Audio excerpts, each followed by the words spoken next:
Hello viewers, কেমন আছেন সবাই? আপনারা সবাই জানেন ইতিমধ্যে বাংলাদেশে স্টারলিংক চলে এসেছে।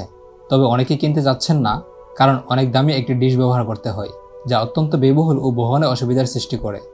আমার পূর্বের ভিডিওতেও অনেকে কমেন্ট করেছেন স্টারলিংক থেকে মোবাইল নেটওয়ার্কই ভালো। তো স্টারলিংক কোম্পানিও বুঝতে পেরেছে যে তারা বিদ্যমান প্রযুক্তি দিয়ে সকল গ্রাহকের কাছে পৌঁছাতে পারবে না, তাই তারা ডিরেক্ট টু সেল সার্ভিস চালু করেছে, যেখানে কোনো ডিশ ছাড়াই বর্তমান মোবাইলের নির্দিষ্ট প্যাকেজের মাধ্যমে ভয়েস কলিং, মেসেজিং ও ইন্টারনেট সার্ভিস প্রোভাইড করবে। আজকের এই ভিডিওতে আমরা জানব কোন ধরনের মোবাইল ফোনের মাধ্যমে ডিরেক্ট টু সেল প্রযুক্তি ব্যবহার করা যাবে, কিভাবে কানেকশন নেব ও এই প্রযুক্তিটি কিভাবে কাজ করে। স্টারলিংকের ডিরেক্ট টু সেল মানে হচ্ছে স্টারলিংক স্যাটেলাইট থেকে সরাসরি মোবাইল ফোনে কানেকশন নেওয়া। এই প্রযুক্তিতে মোবাইল ফোনের মাধ্যমে সরাসরি মোবাইল ডেটার মতো কানেকশন নিয়ে সকল কাজ করা যাবে। প্রথমে মনে করা হয়েছিল মোবাইল ফোনে এমন প্রযুক্তি বসানো হবে যাতে করে ডিশ ছাড়া স্টারলিংকের সিগন্যাল রিসিভ করতে পারে, কিন্তু স্টারলিংক নিজেই তাদের স্যাটেলাইটে ইনোডবি নামে মডেম বসিয়েছে, যা দিয়ে সরাসরি মোবাইল ফোনে কানেক্ট দেওয়া সম্ভব হবে। মানে বর্তমানে স্টারলিংক স্যাটেলাইটগুলিতে মোবাইল সিম কোম্পানির প্রযুক্তি বসানো থাকবে, যার মাধ্যমে আমরা ডিশ ছাড়া ইন্টারনেট ব্যবহার করতে পারবো।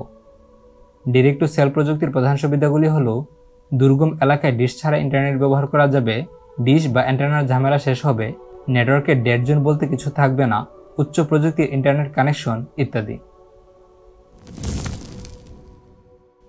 এখন আসি কোন ধরনের মোবাইল ফোনের মাধ্যমে ডিরেক্ট টু সেল ব্যবহার করা যাবে। বর্তমানে সচল প্রায় সকল স্মার্টফোনে এই প্রযুক্তি ব্যবহার করতে পারবেন। এর জন্য বিশেষ কোনো হার্ডওয়্যারের প্রয়োজন হবে না, আপনাকে চেক করতে হবে আপনার মোবাইল LTE সাপোর্টেড কিনা।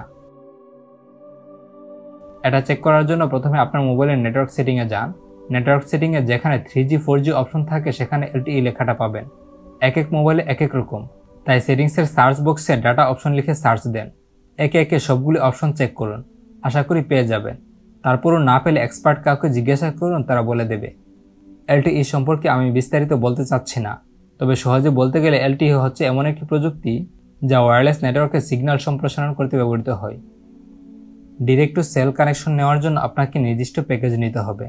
অনেক ক্ষেত্রে মোবাইল ডেটা প্যাকেজের সাথে এই সুযোগ থাকবে, কারণ স্টারলিংক বিভিন্ন দেশে টেলিকম প্রোভাইডারদের সাথে পার্টনারশিপ করছে। এমনটা হলে এই প্যাকেজ ব্যবহার করে একই সাথে mobile phone call, text messaging ও ইন্টারনেট ডাটা ব্যবহার করতে পারবেন।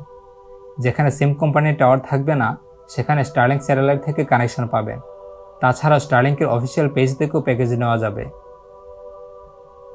বর্তমানে স্টারলিংক কোম্পানি পরীক্ষামূলকভাবে শুধু টেক্সট মেসেজিং অপশনটি চালু করেছে।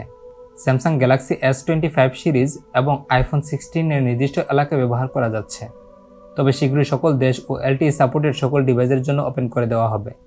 2025 সালের মধ্যেই ডাটা ব্রাউজিং ফিচারটিও চালু করার কথা রয়েছে, তবে লাইভ গেমিং ও ভিডিও কলে কথা বলতে চাইলে 2026 সাল পর্যন্ত অপেক্ষা করতে হবে। আশা করা যাচ্ছে 2 থেকে 3 বছরের মধ্যে সকল সেবা দিতে সক্ষম হবে। আর হ্যাঁ, যত দিন যাবে প্রযুক্তি ততই আপডেট হবে, যার ফলে স্টারলিংক ব্যবহার করে উচ্চ গতিতে সকল কার্যক্রম সম্পাদন করা সম্ভব হবে এবং আস্তে আস্তে সকল প্যাকেজের প্রাইস কমিয়ে আনা হবে।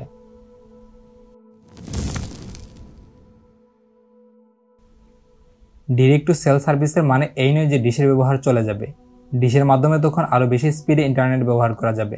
তাছাড়া ডিরেক্ট টু সেল প্রযুক্তির মাধ্যমে ইন্টারনেট চালানো একটু ব্যয়বহুল, কারণ এই মাধ্যমে মাত্র একটি মোবাইলে ব্যবহার করা যাবে, যেখানে ডিশের মাধ্যমে একসাথে 200টির থেকেও বেশি মোবাইল চালানো যায়।